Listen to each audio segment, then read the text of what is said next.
Shalom jemaat terkasih dalam Tuhan. Selamat pagi semuanya. Mari kita berdoa sebelum kita membaca, merenungkan firman Tuhan. Bapa, sekali lagi kami datang dengan kerendahan hati. Beri hikmat, beri kerendahan hati sungguh-sungguh untuk mengerti firman, mengenal Allah yang mengasihi kami melalui pribadi Kristus yang sudah datang ke dunia ini. Biarlah Allah Roh Kudus mampukan kami untuk mengerti sungguh-sungguh kebenaran dan membantu kami untuk melakukannya dalam implementasi firman Tuhan yang kami mengerti. Biar kami seumur hidup kami memuliakan Tuhan saja. Demi Yesus Kristus penebus kami. Amin. Jemaat kasih Tuhan, tema kita hari ini adalah Allah yang perkasa. Kita buka Yesaya 45, kita akan bacakan 20 sampai 25. Saya baca ayat yang 20, kita bergantian sampai ayat yang ke-25, Yesaya 45. Kalau nanti pulang ke rumah boleh juga membaca seluruh perikop ini yang menggambarkan Allah yang begitu perkasa, merencanakan keselamatan, menggerakkan apa yang dia kehendaki untuk menggenapkan rencana kekalnya bagi umatnya dari dulu bahkan sampai hari ini dan sampai selamanya. Ayat ke-20, berhimpunlah dan datanglah, tampillah bersama-sama, hai kamu sekalian yang terluput di antara bangsa-bangsa, tiada berpengetahuan orang-orang yang mengarak patung dari kayu, yang berdoa kepada Allah yang tidak dapat menyelamatkan.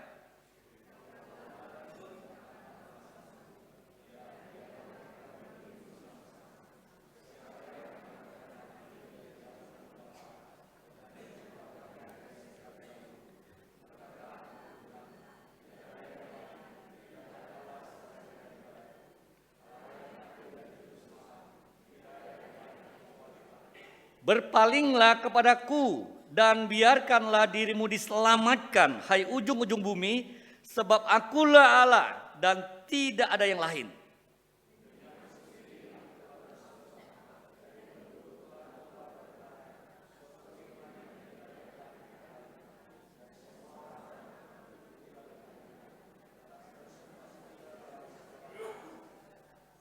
Sambil berkata keadilan dan kekuatan hanya ada di dalam Tuhan. Semua orang yang telah bangkit amarah terhadap dia akan datang kepadanya dan mendapat malu.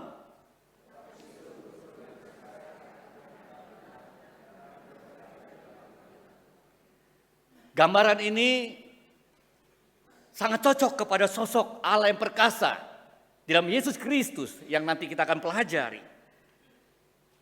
Bapak Ibu sekalian, waktu kita muda, kita pernah mempunyai idola, betul ya? Ini salah satu dulu kecil, mungkin sebagian besar dari kita yang tahu cerita ini, kita nggak merasa malu.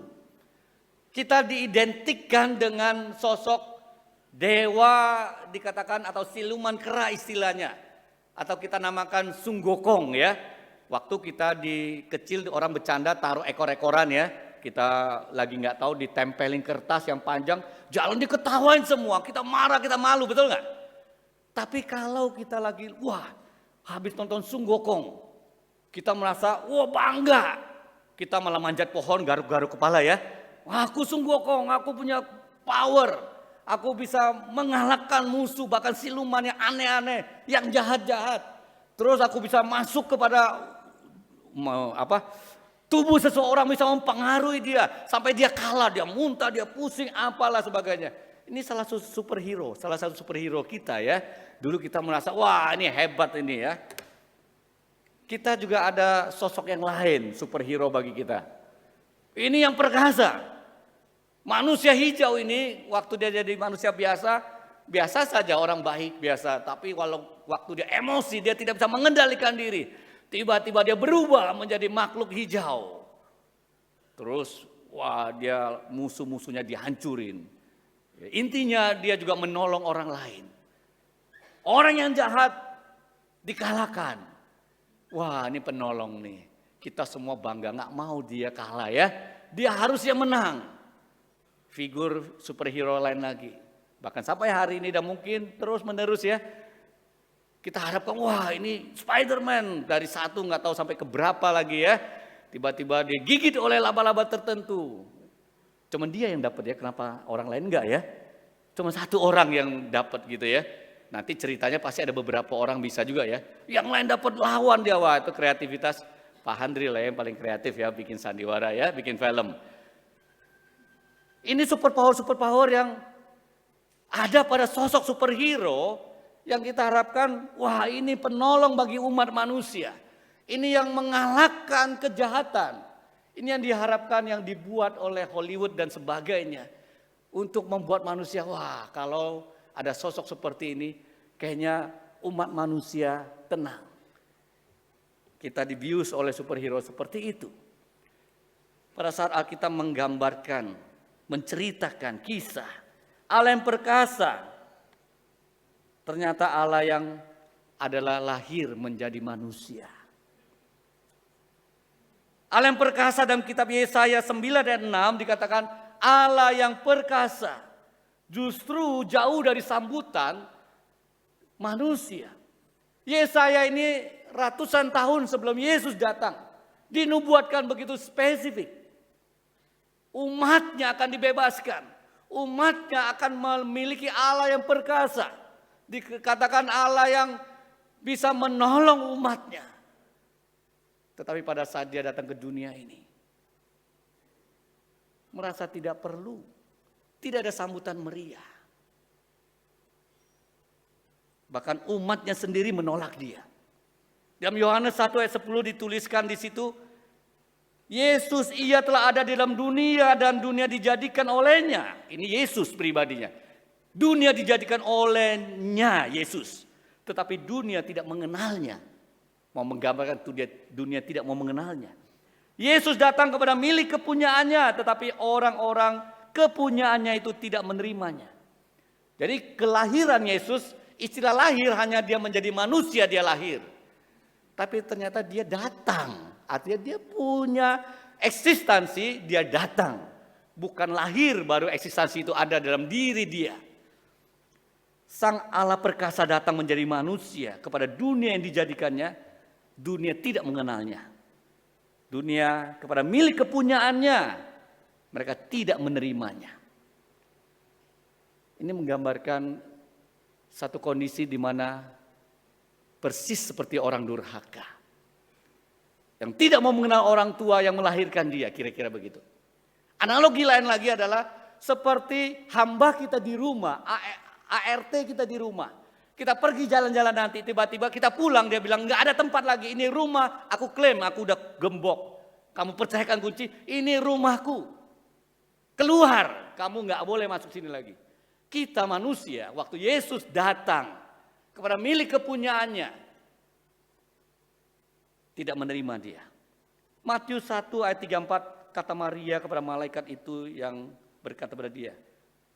Maria berkata, bagaimana hal itu mungkin terjadi karena aku belum bersuami. Maria bergumul. Allah yang perkasa mempunyai seorang ibu, mama yang melahirkan dia. Mama yang penuh tantangan. Melahirkan bayi, Yesus itu. Maria dibawa tekanan. Bagaimana aku belum pernah punya suami, artinya aku belum pernah mempunyai benih dari laki-laki. Bagaimana itu terjadi? Akan menjadi ancaman, bahaya bagi diriku. Sang Allah perkasa mempunyai mama yang terancam waktu dia menjadi manusia. Dalam Lukas 2:12 dikatakan, dan inilah tanda bagimu, kamu akan menjumpai seorang bayi dibungkus dengan lampin dan terbaring di dalam palungan. Tidak ada tempat yang lebih layak bagi Yesus. Penginapan semua penuh. Tidak ada tempat untuk berbaring pun yang cukup layak.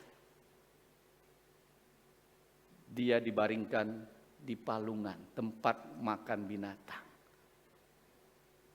Dan unik sekali, beberapa teolog melihat keindahan palungan, tempat binatang mau makan, sumber makanan di tempat itu.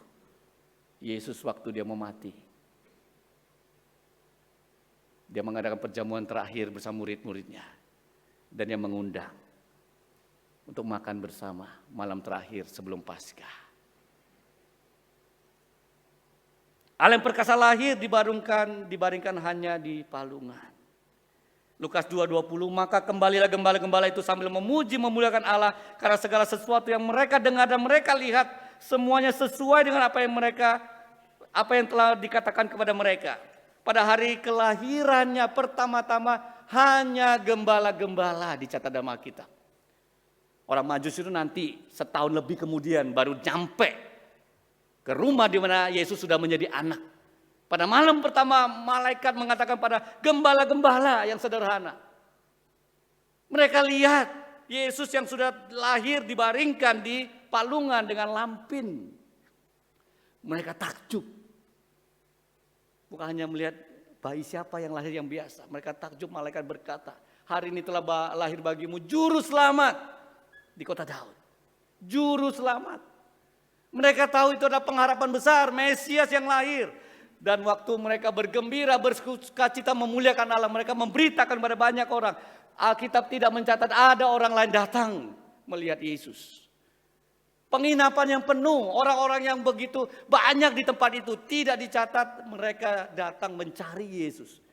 Mereka tidak peduli. Inilah digambarkan Yohanes pasal 1. Dia datang pada milik kepunyaannya, tapi mereka tidak mengenal dan tidak menerima dia. Hanya gembala-gembala. Mereka seakan nggak peduli. Siapa yang lahir? Gembala ngomong iya. Mereka dengar ada yang lahir. Begitu takjub gembala itu memuliakan Allah. Dalam konteks adalah mereka melihat Allah yang menjadi manusia. Tapi orang lain tidak peduli. Bahkan waktu Yesus melayani umatnya sendiri menolak dia. Tidak mau mengenal dia sebagai Mesias. Bahkan membunuh Yesus di kayu salib.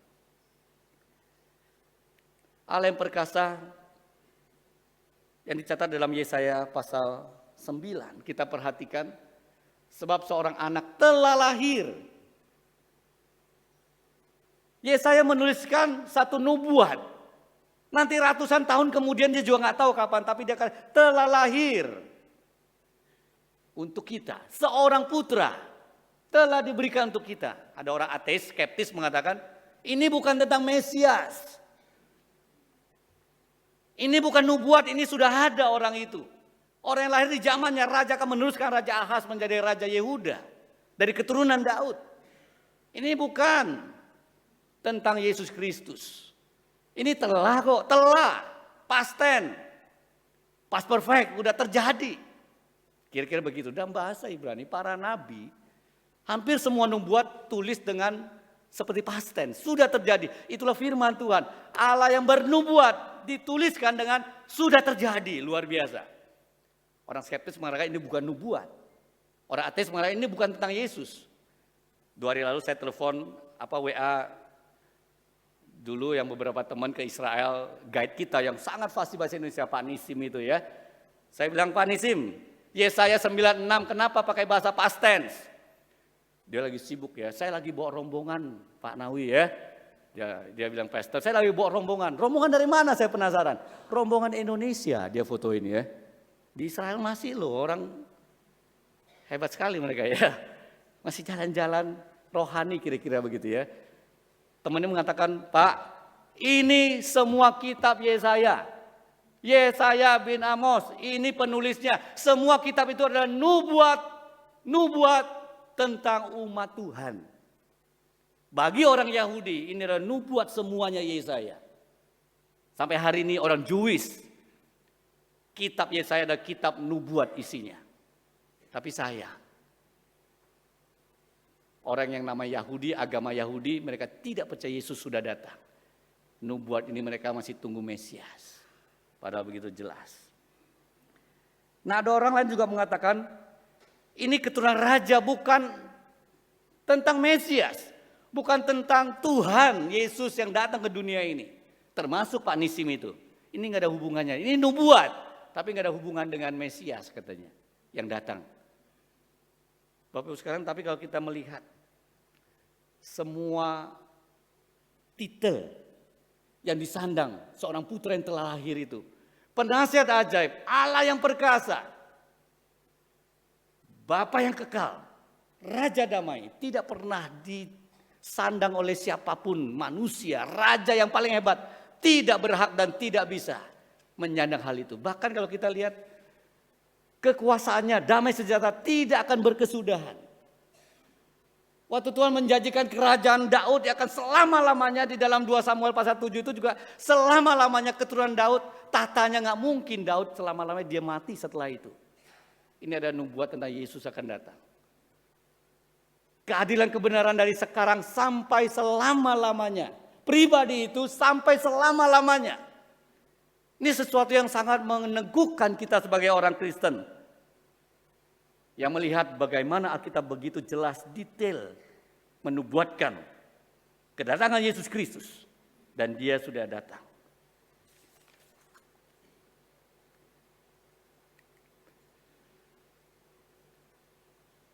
Allah yang perkasa yang dalam Yesaya 9 bukan hanya nanti anak yang lahir, yang sebagai nubuat Yesaya ya. Putra yang akan lahir. Ternyata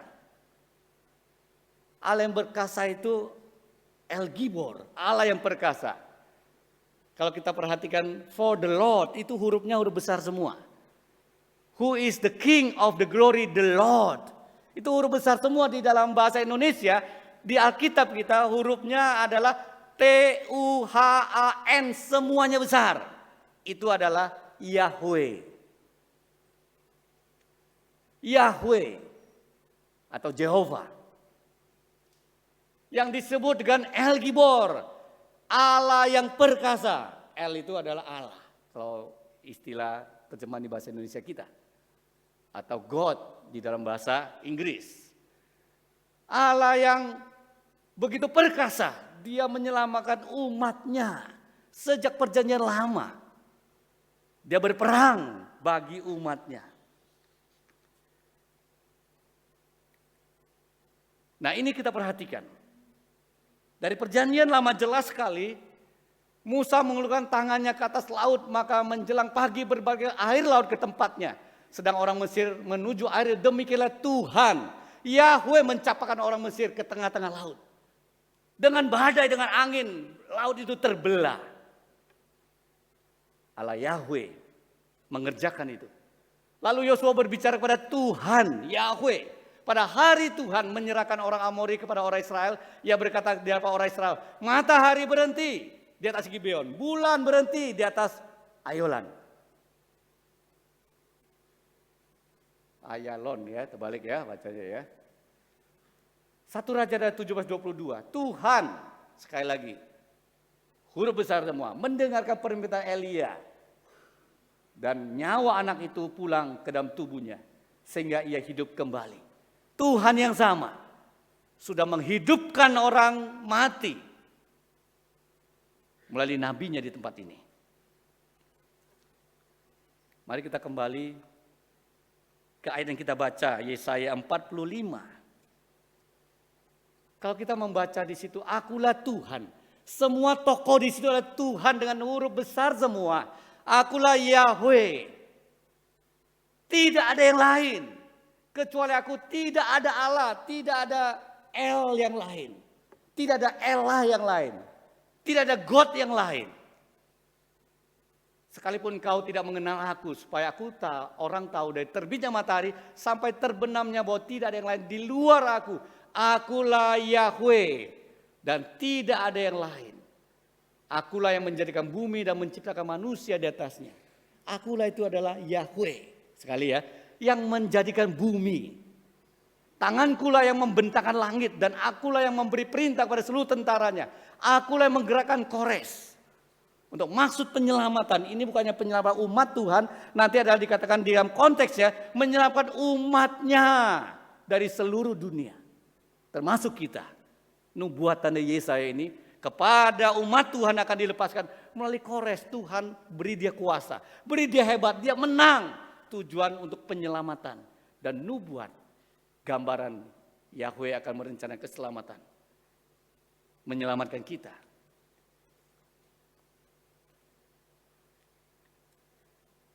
Tuhan memakai Kores. Tuhan menyatakan kedaulatannya sebagai pencipta. Tuhan menyatakan semua bertelut kepadanya. Kalau kita baca nanti di pasal 20, ayat 22 sampai 23. Tuhan satu-satunya, dia, tidak ada yang lain. Tidak ada yang lain. Bapak Ibu sekalian, nah ini di ayat ke-22. Yahweh. Dia juga disebut Adonai. Ada dua sebutan yang sama. Orang Israel hanya boleh sebut satu kali Yahweh, nggak boleh dua kali. Mereka kalau dua kali Yahweh yang sama, mereka harus sebut Yahweh Adonai. Jadi Adonai Yahweh, Elohim, itu adalah Allah sendiri yang menyatakan dirinya dengan berbagai nama. Nah, Yesaya 22-23 pasal 45, berpalinglah kepadaku, Yahweh berkata, biarlah dirimu diselamatkan dari ujung-ujung bumi, bukan hanya Israel ya. Sebab akulah Allah. Yahweh itu maka akulah juga Allah. Aku juga Elohim, akulah El yang orang salah menyembah. Dan tidak ada yang lain demi aku sendiri. Kalau kita mau berjanji demi tanda tangan, demi nama ini, demi ini, Tuhan berjanji membuat covenant demi namanya sendiri. Tidak ada yang lebih tinggi dari dia. Demi aku sendiri, aku bersumpah dari mulutku telah keluar kebenaran, righteousness. Suatu firman yang tidak dapat ditarik kembali. Persis sekali apa yang Tuhan katakan. Dan semua orang akan bertekuk lutut di hadapanku. Dan semua bersumpah setia dalam segala bahasa. Orang Yahudi, orang Israel dulu enggak segala bahasa. Mereka cuma satu bahasa. Ini nubuat kepada segala bahasa. Nah, luar biasa hal ini yang mirip dikutip oleh Rasul Paulus tertuju kepada Yesus. Yahweh yang mengatakan aku pencipta, aku yang menciptakan engkau seperti tanah liat, tidak boleh memberontak, protes sesuatu. Supaya dalam nama Yesus bertekuk lutut segala yang ada di langit, yang ada di bawah, yang ada di atas bumi dan ada yang di bawah bumi. Dan segala lidah mengaku Yesus Kristus adalah Tuhan bagi kemuliaan Allah Bapa. Yesuslah sosok yang dimaksud. Artinya sederhana, Yesus adalah Allah itu sendiri. Yang datang, Allah yang perkasa, Allah yang menciptakan alam semesta, Allah yang akan menyelamatkan umatnya. Allah yang akan membuat segala suku bangsa bertekuk lutut dan mengaku bahwa dia adalah Tuhan. Dikutip persis sekali. Dan hanya dia yang layak disembah. Seperti di dalam Yesaya 45. Dikatakan semua yang ada di bawah bumi, yang ada di atas di langit. Yang di bawah bumi. Ini kalau kita ingat lagi seperti apa? Hukum kedua. 10 Taurat, betul? Jangan membuat bagimu patung yang menyerupai apapun yang ada di langit di atas. Atau yang ada di bawah bumi di bawah. Atau yang ada di dalam air di bawah bumi. Jadi hukum kedua itu sudah mengarah kepada jangan menyembah Allah manapun. Jangan membuat rupa apapun untuk sembah dia.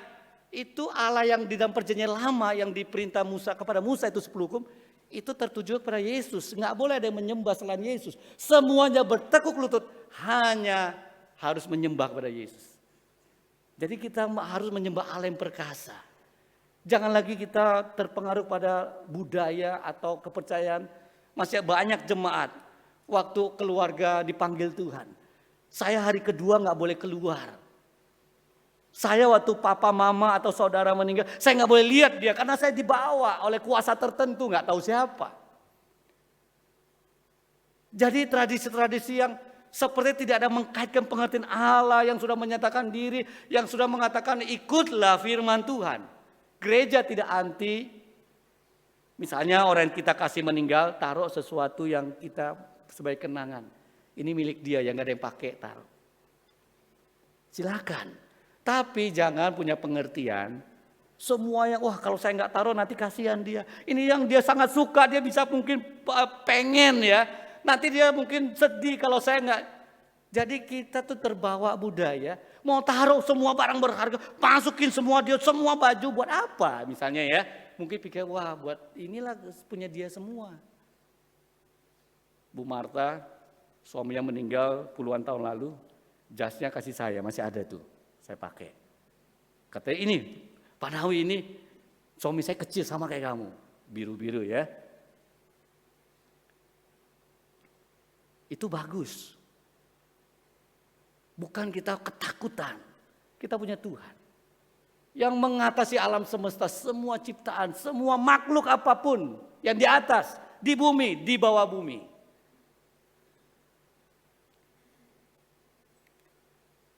Mighty God, Allah yang perkasa.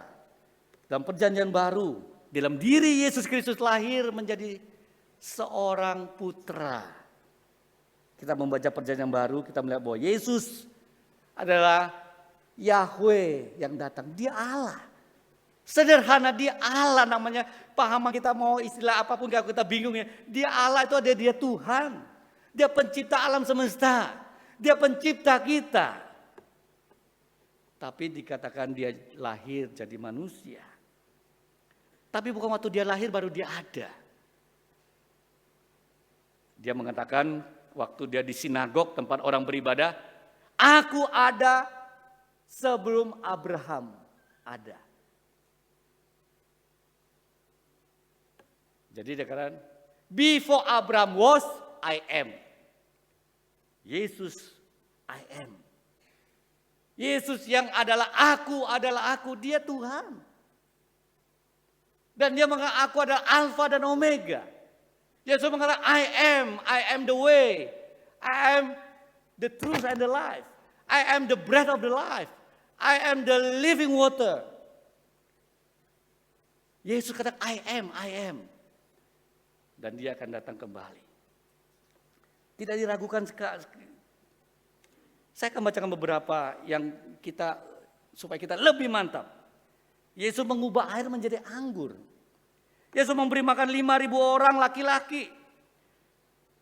Yesus mengarahkan ikan supaya ditangkap muridnya begitu banyak, 157 ekor. Yang tadi tidak ada ikan sama sekali. Yesus menenangkan badai. Yesus berjalan di atas air. Yesus menyembuhkan orang buta sejak lahir. Yesus menyembuhkan orang lumpuh yang diturunkan dari atap. Yesus melempar setan ke kawanan babi. Yesus mengusir setan yang begitu banyak. Yesus membangkitkan putra seorang janda di Nain. Yesus membangkitkan kembali putri Yairus. Yesus membangkitkan Lazarus. Dia berkuasa atas alam. Dia berkuasa atas semua hal di dunia ini. Dia berkuasa membangkitkan orang mati. Yesus mengatakan, aku adalah aku. Sebagai mighty God, Allah yang perkasa yang menjadi manusia. Dia menyelamatkan manusia dari dosa. Ini Allah yang perkasa bukan imajinasi manusia, bukan kata saya. Bukan buatan sutradara. Ini Allah yang menyatakan dirinya datang ke dunia. Ia benar-benar memiliki kuasa untuk menolong umat manusia. Khususnya dari dosa. Makanya kita sebagai orang Kristen, kita harus bersyukur pada Tuhan.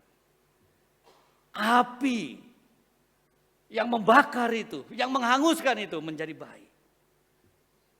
Badai yang besar itu datang menjadi baik. Allah yang perkasa menjadi baik. Dia tetap Allah yang perkasa, tapi dalam seorang bayi. Filipi 2 yang kita baca tadi oleh Pak Cahyono. Kenosis, Allah mengosongkan diri, dia bukan membuang kuasanya keluar. Justru kuasa dalam diri dia mengenakan tubuh manusia, dia membatasi dirinya. Tidak memakai hak prerogatif. Dia tidak membuang kealahannya, keilahiannya. Keilahian Kristus tetap ada dalam bayi itu. Dia sudah mengenakan menjadi bayi.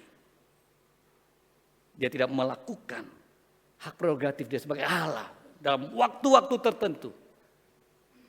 Makanya banyak orang-orang yang mungkin membuat cerita Yesus ini, Yesus itu. Kita coba pikirkan, menurut Alkitab prinsipnya apa ya? Yesus, dia berkuasa dari kecil. Apakah dia memang melakukan? Waktu bayi dia bisa ngomong langsung, membela mamanya yang dibully karena lahirkan anak tanpa suami. Di dalam kitab yang lain dicatat seperti itu. Waktu dia umur 5 tahun dia buat tanah liat langsung menghidupkan menjadi burung yang terbang. Apakah itu Alkitab nggak mencatat? Agak mencatat justru dia kenosis, mengosongkan dirinya. Bukan membuang kuasa dan ilahi yang dia miliki, tapi justru dia mengenakan. Menjadi manusia, menjadi hamba, bahkan dia mati. Seorang teolog Jerman yang mati karena membela orang Kristen, orang Yahudi yang dibunuh jutaan orang itu. Dia mengatakan, raja yang mati disalibkan pastilah raja dari kerajaan yang berbeda dengan semua raja di dunia, kira-kira begitu. Dia raja di atas segala raja. Kalau dia mati disalib, bagi penghukuman orang-orang yang paling hina, pemberontak paling besar, yang paling ditakutkan, orang-orang yang dibuang, dia raja yang mati disalib. Pasti dia punya kerajaan yang berbeda. Kerajaannya itu berbeda dengan semua raja di dunia ini. Alam perkasa dihina, diolok-olok. Ini raja orang Yahudi. Itu bukan julukan mereka kasih sungguh-sungguh, diolok-olok oleh orang Yahudi dan pemerintah Romawi pada saat ini. Ini raja orang Yahudi. Yesus dari Nazaret. Waktu saya remaja saya juga mendengar, mengalami, mungkin kita juga. Oh Tuhanmu mati masa digantung di kayu salib cuma memakai pakaian dalam seperti itu. Memalukan bagi mereka. Kita juga dipermalukan. Masa Tuhanmu seperti itu tidak berdaya disalib. Pakaian pun tidak punya. Kalau kita yang tahu ceritanya, jubah Yesus dikoyakkan, diambil. Yesus sengaja dipermalukan. Orang Timur Tengah kelihatan lutut aja malu. Apalagi kelihatan semua. Tidak pakai jubah.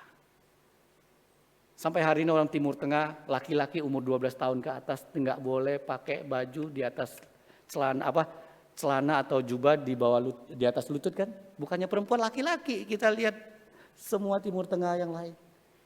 Karena bagi orang Timur Tengah pada saat itu, zaman Yesus, sebelum Yesus, zaman Abraham, pakai jubah itu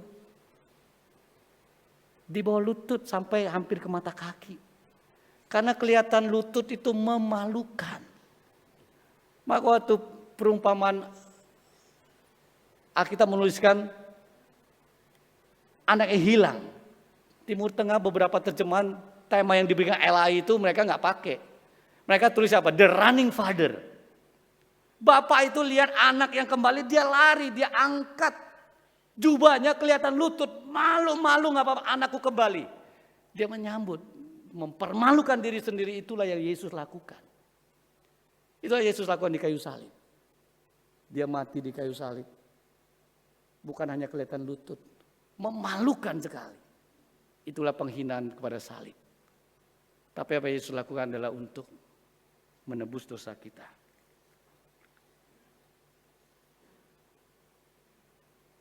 Pada saat kita mempelajari alam perkasa, apa yang menjadi pembelajaran kita? Sudahkah kita bersyukur setiap hari kita memiliki Allah yang perkasa, yang mengutus dirinya sendiri dengan rela datang ke dunia. Dia bukan disuruh Bapa, memang dia diutus tapi dia rela. Anak yang rela datang ke dunia, maka aku akan menjadi penebus. Allah Tritunggal tidak pernah satu lebih tinggi. Yesus Kristus merelakan diri. Merendahkan diri, merelakan aku yang datang. Sadar kita memiliki Allah yang perkasa sehingga kita mempercayakan dan mengandalkan dalam segala aspek hidup kita. Tidak masalah yang terlalu besar atau terlalu kecil bagi Tuhan.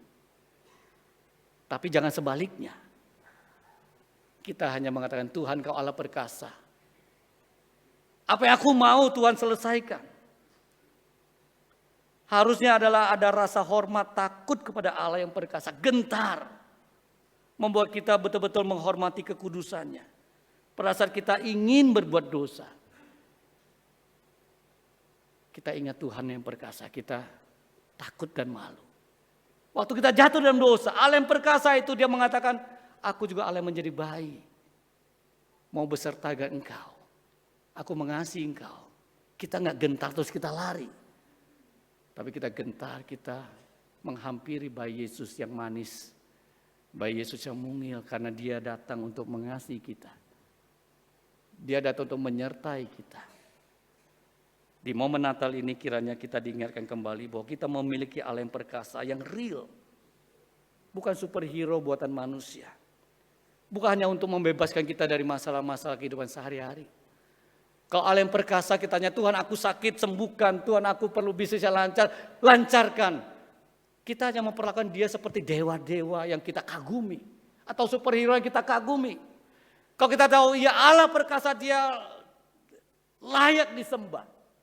Dia patut ditaati. Apapun yang dia nyatakan dalam hidup saya, dia Allah yang perkasa, saya begitu hormat pada dia. Enggak ada yang harus saya minta dan dipenuhi oleh dia. Dia tetap Allah yang perkasa. Justru dia perkasa, saya harus tunduk apa yang saya minta, saya enggak layak. Kalau Tuhan enggak kasih saya tetap hormat dia.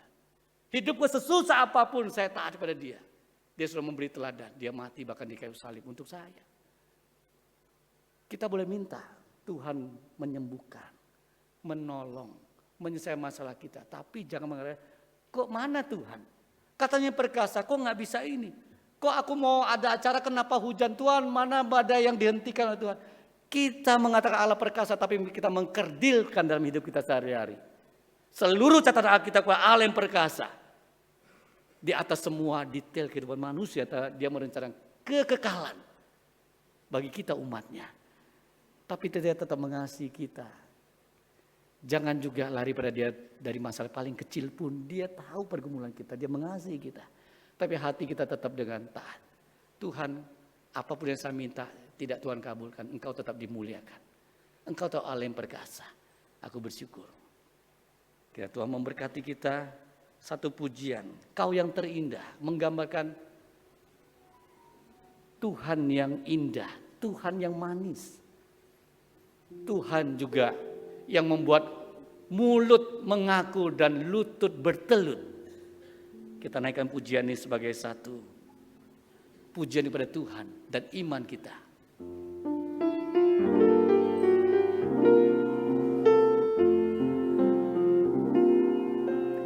Kau yang terindah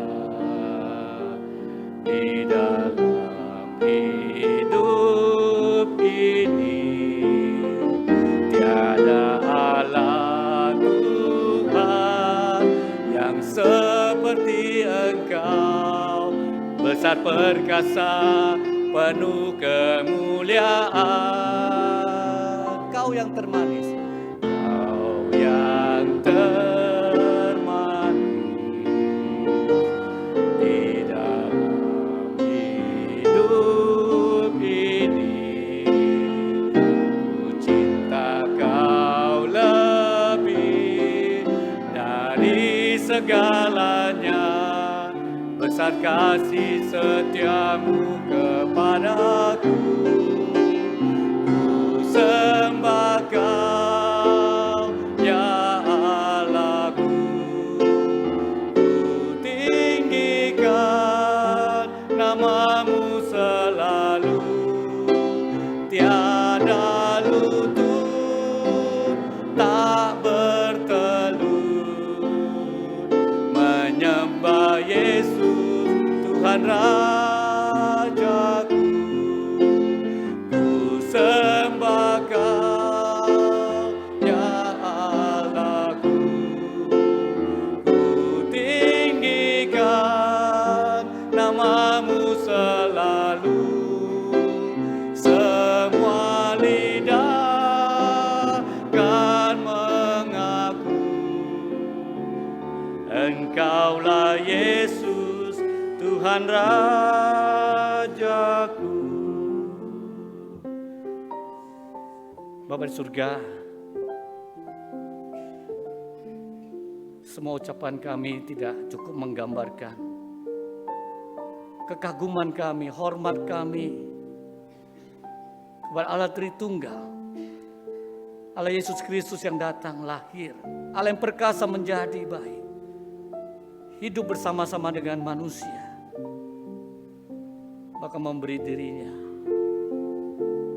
menjadi domba yang disembelih untuk pengampunan dosa manusia.